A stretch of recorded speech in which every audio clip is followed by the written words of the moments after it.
I'm one of the paediatricians here at the Wesley Hospital, and we're running a national treatment trial for a very rare disorder called ataxia telangiectasia. Look, it's a really rare genetic disease, and it's a combination of degenerative form of cerebral palsy, cystic fibrosis and cancer. So as you can imagine, any one of those have a significant impact, and currently most people with this disease pass away in their 20s.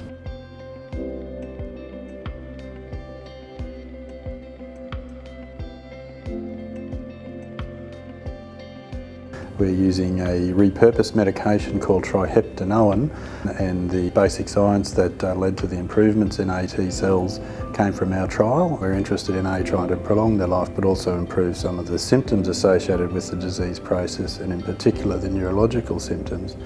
Simple things that you and I would take for granted, day-to-day functional things like being able to go to the toilet on your own, being able to feed yourself, having normal articulation with your speech such that people can understand you.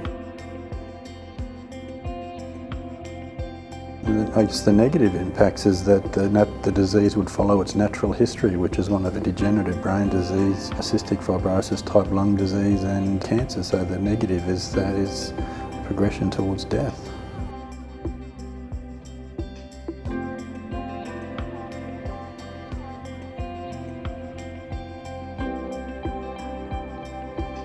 It's certainly not a cure for the disease, but I would hope that it improves their underlying neurological function, or at least slows the degeneration. I think any kind of improvement in their quality of life is significant with this rare disease.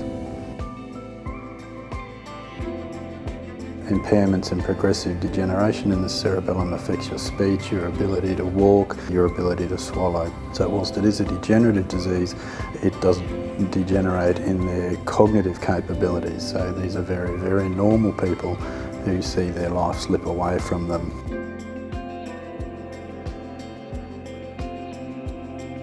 We look to be doing quite well with the trial, and we're expecting that we would be looking to move on to a phase 3 trial, and that obviously requires a lot of money and coordination.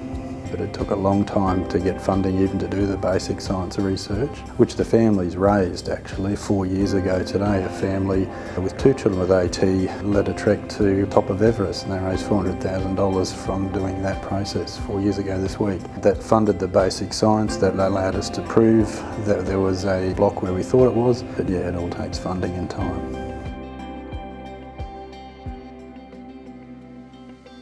The clinic simply wouldn't exist actually without Wesley medical research, as it turns out. It's a hybrid clinic that we run between the Children's Hospital and here, but if I didn't have access to Wesley medical research, this clinic A would not continue, B, we would not be in this position to have a trial, and C, without the donors and support, none of the above would happen.